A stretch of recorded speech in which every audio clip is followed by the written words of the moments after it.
नमस्कार विद्यार्थी मित्रांनो, आज आपण TYB या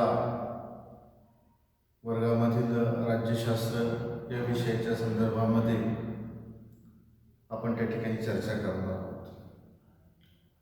सर्वप्रथम मी आपल्या सर्वांचं त्या ठिकाणी स्वागत करतो.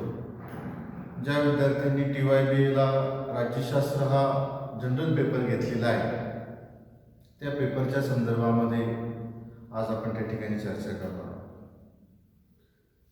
विद्यार्थी मित्रांना माहीतच आहे की साधारणपणे 80-20 हा आपला विद्यापीठाचा पॅटर्न आहे आणि त्या पॅटर्ननुसार साधारणपणे 20 मार्काची आपण इंटरनल म्हणून किंवा सामाय म्हणून ती त्या ठिकाणी घेत असतो आणि 80 मार्काचा हा विद्यापीठाकडून त्या ठिकाणी पेपर हा येत असतो. असं एकत्रितपणे साधारणपणे 100 मार्काचा हा आपला त्या ठिकाणी पेपर असतो. त्या ठिकाणी आज आपण राज्यशास्त्र विषयाच्या अभ्यासक्रमाच्या संदर्भामध्ये आज आपण त्या ठिकाणी चर्चा करू. साधारणपणे जर आपण पाहिलं तर एकूण वर्षभरामध्ये आपल्याला त्या ठिकाणी 8 प्रकरणं त्या ठिकाणी अभ्यासायची आहेत आणि या 8 प्रकरणापैकी 4 प्रकरणं ही साधारणपणे प्रथम सत्रापर्यंत परीक्षेपर्यंत त्या ठिकाणी आपण अभ्यासतो आणि म्हणून एकूण जर आपण आपल्या सिलेबसचा विचार केला किंवा प्रकरणांचा विचार केला तर आपला TYBचा जो राज्यशास्त्र जनरलचा जो पेपर आहे त्या पेपरचं नाव आहे त्या ठिकाणी महाराष्ट्रामधील असणाऱ्या स्थानिक स्वराज्य संस्था, हे आपलं पेपरचं त्या ठिकाणी नाव आहे. आणि यामध्ये जर साधारणपणे आपण पाहिलं तर 8 प्रकरणं आपण त्या ठिकाणी अभ्यासणार आहोत. या 8 प्रकरणांचा जर आपण विचार केला पाहिलं तर पहिलं जे प्रकरण आहे ते प्रकरणाचं नाव आहे त्या ठिकाणी भारतामधील असणाऱ्या स्थानिक स्वराज्य संस्था. दुसरं जे प्रकरण आपल्याला त्या ठिकाणी अभ्यासायचे पाहायचं आहे ते म्हणजे महाराष्ट्रामधील असणारी पंचायत राज व्यवस्था, स्थापना आणि पुनर्निर्माण. प्रकरण क्रमांक जे तिसरं आहे ते आहे 73वी आणि त्या ठिकाणी 74वी घटना दुरुस्ती, हे तिसरं प्रकरण त्या ठिकाणी आपण अभ्यासणार आहोत. चौथं जे प्रकरण आहे ते म्हणजे काय, ग्रामीण स्थानिक स्वराज्य संस्था, हे चौथं प्रकरण त्या ठिकाणी आपण अभ्यासणार आहोत किंवा आपण त्या ठिकाणी पाहणार आहोत. प्रकरण क्रमांक 5 जे आहे ते आहे नागरी स्थानिक स्वराज्य संस्था, 5वं प्रकरण. 6वं जे प्रकरण आहे ते म्हणजे राज्य निवडणूक आयोग, हे 5वं प्रकरण त्या ठिकाणी आपलं आहे. पुढचं प्रकरण त्या ठिकाणी आहे त्या ठिकाणी महाराष्ट्रामधील त्या ठिकाणी किंवा आपण त्याला म्हणू विकासामधील नेतृत्वाची असणारी भूमिका, हे प्रकरण त्या ठिकाणी अभ्यासणार आहोत. आणि शेवटचं जे प्रकरण आहे ते म्हणजे स्थानिक स्वराज्य संस्थेपुढील असणारी आव्हाने. साधारणपणे आपण वर्षभरामध्ये जर पाहिलं तर एकूण 8 प्रकरणं आपल्याला त्या ठिकाणी अभ्यासायची आहेत किंवा त्या ठिकाणी ते पाहिजे. त्यापैकी पहिलं जे प्रकरण आहे त्या पहिल्या प्रकरणाला आज आपण त्या ठिकाणी सुरुवात करू किंवा पहिलं प्रकरण त्या ठिकाणी पाहू. हे आपल्या TYBच्या राज्यशास्त्र जनरल विषयामध्ये पहिलं जे प्रकरण आहे ते म्हणजे भारतामधील असणाऱ्या स्थानिक स्वराज्य संस्था.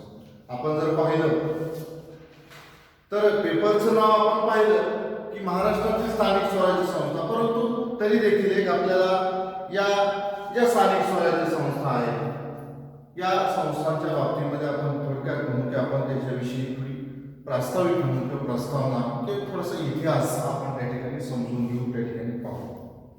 जर आपण पाहिलं की आज आधुनिक काळामध्ये जर आपण विचार केला, आपण पाहिलं तर प्रत्येक ठिकाणी स्थानिक स्वरूपाची काम करणारी, कार्य करणारी संस्था म्हणून त्या ठिकाणी आपण दैनंदिन जीवनामध्ये त्या ठिकाणी ओळखतो.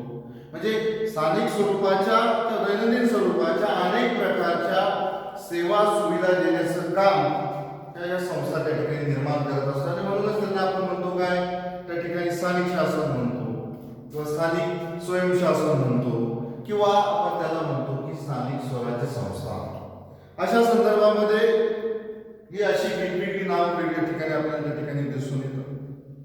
परंतु जरी आपण म्हटलं नावं जरी कुठली असली किंवा वेगवेगळ्या ठिकाणी आपल्याला ती नावं दिसतात, परंतु त्या ठिकाणी प्राथमिक स्वरूपामध्ये किंवा आपण म्हणू की स्थानिक पातळीवरती काम करणारी यंत्रणा म्हणून आपल्याला त्या ठिकाणी या संस्थेची गरज आपल्या त्या ठिकाणी अपरिहार्य आहे किंवा ती गरजेची आहे.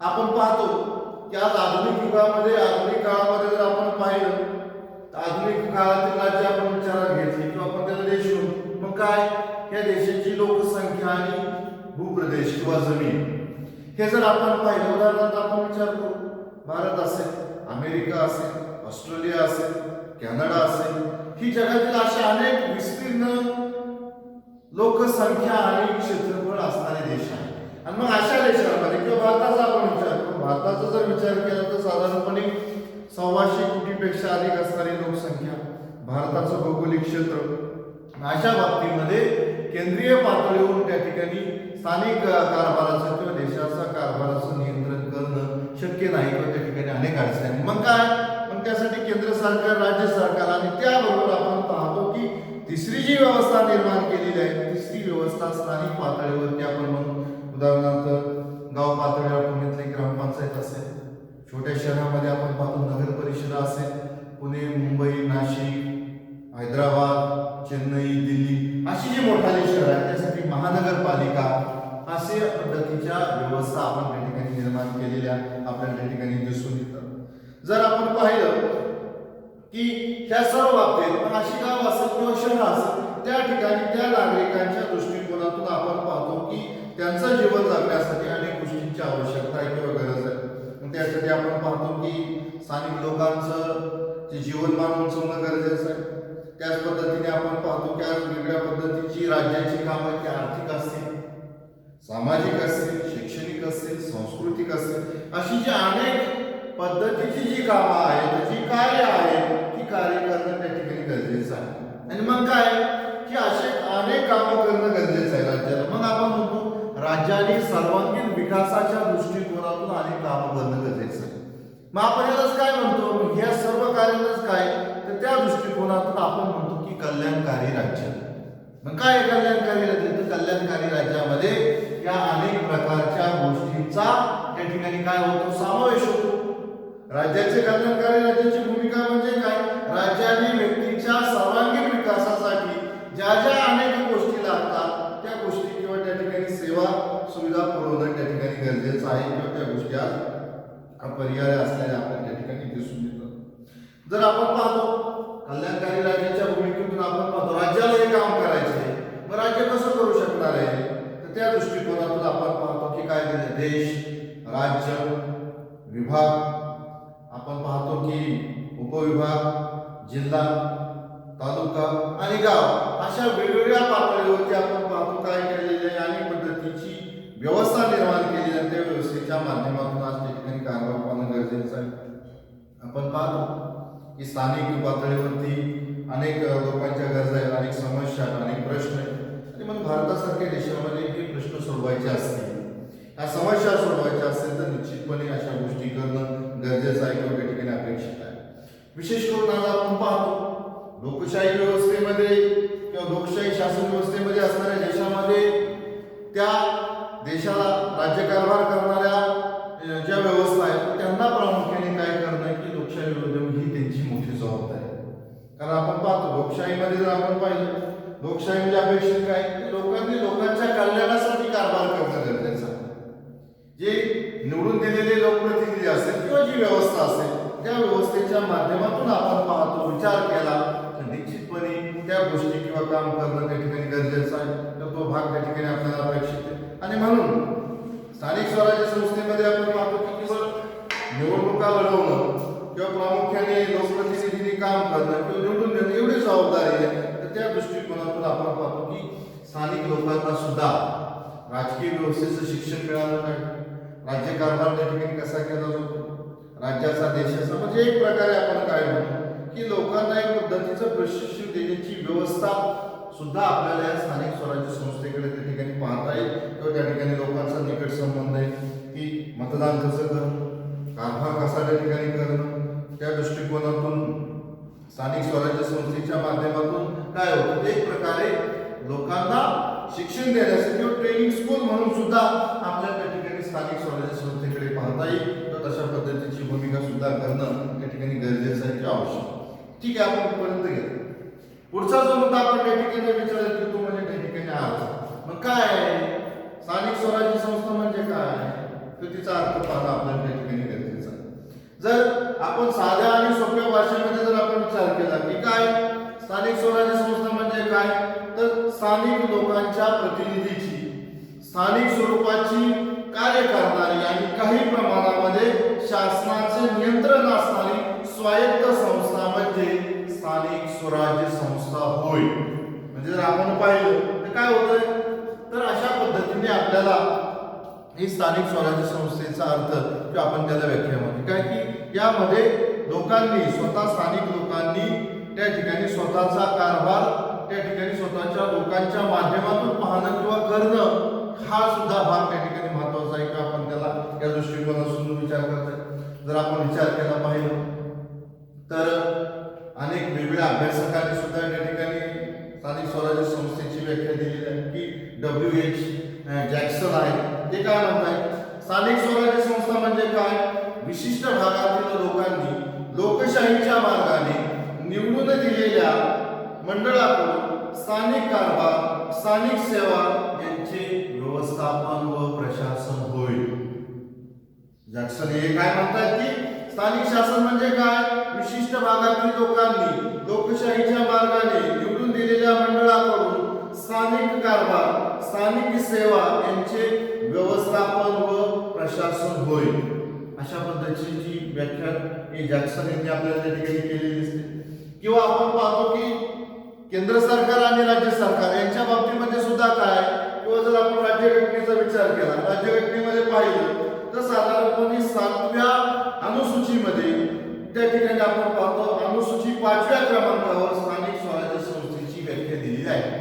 मग काय व्याख्या दिलेली आहे स्थानिक स्वराज्य संस्थेची, स्थानिक शासन म्हणजे काय, स्थानिक शासन म्हणजे महानगरपालिका, त्या ठिकाणी सुधारणा विश्वस्त मंडळे, जिल्हा मंडळे, खाणी वस्ती प्राधिकरणे आणि स्थानिक स्वयंशासन किंवा ग्राम प्रशासन यांच्या प्रयोजनासाठी असलेली इतर स्थानिक प्राधिकरणे यांची घटना व त्यांचे अधिकार होय. ही साधारणपणे जर आपण विचार केला आपण पाहिलं तर आपल्याला ही राज्यघटनेमध्ये ही व्याख्या आपल्याला त्या ठिकाणी दिलेली दिसून येते. म्हणजे अशा पद्धतीने आपल्याला एक प्रकारे हा स्थानिक स्वराज्य संस्थेचा अर्थ किंवा व्याख्या सुद्धा त्या ठिकाणी आपण पाहिली या व्याख्या म्हणतात. पुढचा जर घटक आपण पाहिला विचार केला तर त्या ठिकाणी आपल्याला म्हणतात की स्थानिक स्वराज्य संस्थेची काही वैशिष्ट्ये आपल्याला त्या ठिकाणी अभ्यासता येतील किंवा आपण त्या ठिकाणी काही वैशिष्ट्ये आपण त्या ठिकाणी विचारलं. मग काय वैशिष्ट्ये स्थानिक स्वराज्य संस्था जे निर्माण झालेली आहे किंवा त्यांची काय वैशिष्ट्ये आपल्याला दिसतात याच्यामध्ये साधारणपणे काही वैशिष्ट्ये आपण विचारत घेऊ. पहिलं वैशिष्ट्य आपण त्या ठिकाणी विचारत घेऊ काय, स्थानिक स्वरूपाची कार्य करणारी संस्था. मग काय स्थानिक स्वरूपाची कार्य करणारी संस्था, आपण पाहतो की स्थानिक लोकांना दैनंदिन जीवनामध्ये आपण पाहतो की अनेक प्रकारच्या सेवा सुविधांची त्या ठिकाणी गरज असते आणि मग या सर्व सेवा देण्याचं काम त्या ठिकाणी या संस्थेचं आहे. उदाहरणार्थ आपण पाहतो काय, पाणी पुरवठा असेल, वीज पुरवठा असेल किंवा त्या ठिकाणी स्वच्छतेची कामं असेल, रस्ते असतील, दिवाबत्ती असेल किंवा त्या ठिकाणी प्राथमिक शिक्षण असेल, आरोग्य केंद्र असेल किंवा जन्म मृत्यूची नोंद असेल, ही अशा स्वरूपाची कार्य त्या ठिकाणी काय करावं लागतात तर स्थानिक स्वराज्य संस्थेला त्या ठिकाणी करावी लागतात. दुसरं वैशिष्ट्य आपण विचारात घेऊ काय, स्थानिक लोकांच्या प्रतिनिधी मार्फत कारभार. आपण जर पाहिलं ह्या ज्या स्थानिक स्वराज्य संस्था आहेत ते काय आहेत, त्या कुठल्याही या स्थानिक स्वराज्य संस्थेमध्ये जर आपण पाहिलं विचार केला तर आपल्याला असं दिसून येते की काय, या संस्थेचे जे प्रतिनिधी निवडले जातात ते स्थानिक पातळीवरती असतात. म्हणजे जी संस्था आहे गावातील असेल, शहरात असेल किंवा महानगरपालिकेतील, त्या संस्थेचा कारभार ह्या त्या ठिकाणच्या स्थानिक लोकांनी निवडून दिलेल्या प्रतिनिधीच्या माध्यमातूनच तो कारभार पाहिला जातो. म्हणजे हे दुसरं आपल्याला त्या ठिकाणी वैशिष्ट्य विचारात घेता येईल. म्हणजे त्या ठिकाणी तो त्या गावाचा त्या शहराचा तो रहिवासी असेल तर आपण पाहतो की प्रामुख्याने काय करते की तो निवडणूक म्हणजे मतदान करू शकतो किंवा त्या ठिकाणी तो निवडणूक लढू शकतो. म्हणजेच त्या स्थानिक लोकांच्या मध्ये त्या ठिकाणी कारभार असतो. तिसरं वैशिष्ट्य आपल्याला पाहता येईल की कायदेशीर दर्जा काय आहे. आपण पाहतो की या ज्या स्थानिक स्वराज्य संस्था आहेत ह्या निर्माण कशा केलेल्या आहेत, कायद्यानुसार आणि राज्यघटनेतील कायद्यानुसार त्या ठिकाणी निर्माण केलेल्या आहे. म्हणजे आपण पाहतो ग्रामपंचायतीची निर्मिती असेल, त्या ठिकाणी नगर परिषदेची निर्मिती असेल किंवा जिल्हा परिषद असेल, महानगरपालिका असेल, यांची निर्मिती ही राज्यघटनेतील कायद्यानुसार तशा पद्धतीची त्यांची निर्मिती ही झालेली आहे. म्हणजे काय दिसतं आपण की आज त्यांना आपण पाहतो की कायदेशीर दर्जा, त्यांना त्या ठिकाणी घटनात्मक दर्जा दिलेला आपल्याला दिसून येतो. पुढचं वैशिष्ट्य आपण पाहता की काय, स्वायत्तता. म्हणजे आपण त्यांना म्हणतो काय, त्यांच्या कार्यक्षेत्रामध्ये त्यांना स्वातंत्र्य. आपण पाहतो की ह्या ज्या निर्माण केलेल्या स्थानिक स्वराज्य संस्था आहेत किंवा आपण त्याला स्वशासन या ठिकाणी आपण म्हणतो, तर काय कायद्याच्या तरतुदीनुसार आपण पाहतो की त्यांना स्वतःचा कारभार पाहण्याचं स्वातंत्र्य आहे. म्हणजे या प्रत्येक संस्थेला त्यांच्या कार्यक्षेत्रामध्ये कसं काम करायचं याच्या बाबतीमध्ये आपण पाहतो कायद्याने किंवा घटनेने आपल्याला त्यांना त्या ठिकाणी स्वातंत्र्य दिलेलं हे त्या ठिकाणी दिसून येतं. एक प्रकारे त्यांना स्वातंत्र्य आहे त्यांच्या कामामध्ये कार्यामध्ये कशा पद्धतीने काम करायचं या ठिकाणी आपण पाहतो निश्चितपणे आपल्याला स्वातंत्र्य हे दिसून येतं. पुढचं वैशिष्ट्य आपल्याला त्या ठिकाणी पाहता येईल की काय, नियंत्रण. आपण पाहतो जरी या स्थानिक स्वराज्य संस्था असल्या त्या ठिकाणी त्यांना त्यांच्या कामामध्ये त्यांना आपण स्वातंत्र्य दिले आहे, परंतु तरी देखील आपण पाहतो की या संस्थेवरती शासनाच्या कायद्यानुसार काय त्यांच्यावरती नियंत्रण असते. म्हणजे आपण पाहतो जरी यांच्या कामामध्ये स्वातंत्र्य असेल तरी त्यांचं ऑडिट शासनाने ठरवून दिलेल्या त्या विशिष्ट लेखापरीक्षकाकडून त्या ठिकाणी त्यांना ते करून घ्यावं लागतं. म्हणजे खर्चाचा जो हिशोब आहे त्याचं त्या ठिकाणी ऑडिट होत असतं, लेखापरीक्षण होत असतं.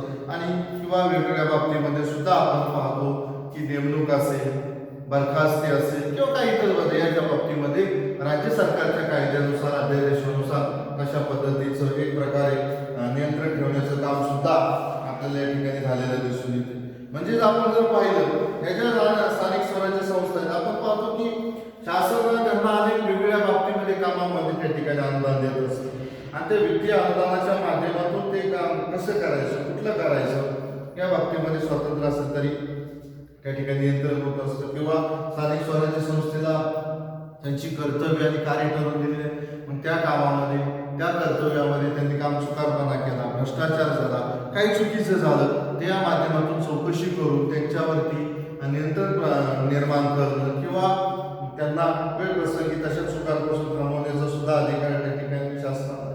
म्हणजेच आपण पाहतो की काय या बाबतीमध्ये शासनाचं असणारी स्वायत्तता किंवा स्वातंत्र्य आणि नियंत्रण यांचा सुद्धा मेळ घालण्याचं काम या माध्यमातून त्या ठिकाणी आपल्याला झालेलं दिसते. म्हणजे खऱ्या अर्थाने जरी त्यांना स्वातंत्र्य दिलं असेल तरी त्या ठिकाणी नियंत्रणाची सुद्धा त्या ठिकाणी आवश्यकता आहे, जेणेकरून त्यांचा जो कारभार आहे त्या ठिकाणी बेजबाबदार होणार नाही. ह्या सुद्धा भाग त्या ठिकाणी अतिशय महत्वाचा आहे. म्हणजे साधारणपणे आपण विचार केला तर हा भाग सुद्धा त्या ठिकाणी महत्वाचा. दुसरा त्या ठिकाणी मुद्दा आपण विचार करतो की त्या ठिकाणी भारतामध्ये असणाऱ्या स्थानिक स्वराज्य संस्था.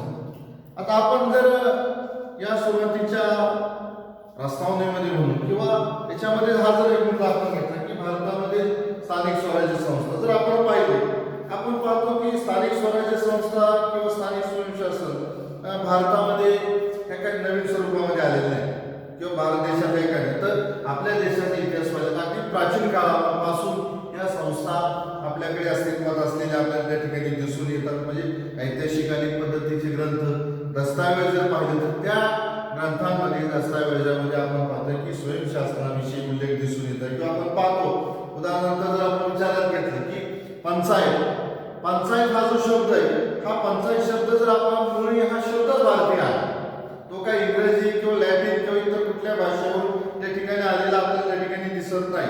म्हणजे आपण पाहतो की पंचायतीचा जर उल्लेख आपण पाहिला तर हा आपल्याला मध्ययुगीन अनेक पद्धतीच्या ग्रंथामध्ये आढळून येतोय. वेदवाङ्मयामध्ये सुद्धा आपल्याला ग्रामसभेचा उल्लेख आहे, रामायण महाभारतामध्ये सुद्धा उल्लेख त्या ठिकाणी आपल्याला आढळतो. किंवा आपण पाहतो की त्या काळामध्ये ग्राम प्रमुखाला ग्रामीण असं त्या ठिकाणी म्हटलं जायचं हा सुद्धा भाग. किंवा कौटिल्यचं अर्थशास्त्र पाहिलं, कौटिल्यच्या अर्थशास्त्रामध्ये सुद्धा आपण पाहिलं की स्थानिक शासन असेल, धोरणाभूक असेल, खरवाटिक असेल, संग्रहक असेल अशा अनेक वेगवेगळ्या त्या काळामधील पदांचा आपल्याला उल्लेख आढळतो. किंवा मौर्य साम्राज्याचा आपण विचार केला, मौर्य साम्राज्याचे सुद्धा आपण पाहतो की प्रादेशिक विभाग, उपविभाग, पोट विभाग आणि ग्रामीण स्तर अशा वेगळ्या ठिकाणी वर्गवारी असलेली सुद्धा आपल्याला मौर्य साम्राज्यामध्ये त्या ठिकाणी दिसून येते.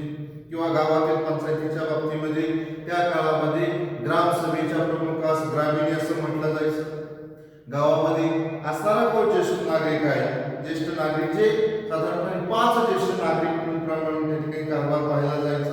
त्यांच्या ताब्यामध्ये साधारणपणे पंचायत व्यवस्था असायची. मध्ययुगीन काळामध्ये जर आपण पाहिलं, मुघल साम्राज्याचा आपण विचार केला तर त्यामध्ये सुद्धा अनेक प्रकारचे प्रांत होते.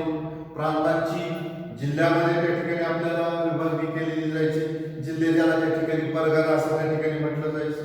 परगण्याची विभागणी गावामध्ये असायची किंवा अनेक गावाच्या प्रमुखास मुखिया असं त्या ठिकाणी म्हटलं जायचं. म्हणजे गावामध्ये जो कर गोळा करणारा असायचा त्या काळामध्ये त्याला पटवारी असं म्हटलं जायचं आणि न्यायदानाचं काम करणारा जो असायचा त्याला त्या ठिकाणी चौधरी असं म्हटलं जायचं. म्हणजे या काळामध्ये गावातील पंचायतपतीचे अधिकार याच्यामध्ये आपण पाहतो मोठे बदल झालेले त्या ठिकाणी दिसून येत नाही. म्हणजे साधारणपणे आपण जर पाहिलं, विचार केला, अशा पद्धतीने ही एक आपल्याला भारतामधील स्थानिक स्वराज्य संस्थेच्या बाबतीमध्ये हा थोडासा आपण म्हणू की ऐतिहासिक पार्श्वभूमी किंवा हा इतिहास आपण या ठिकाणी जाणून घेतला.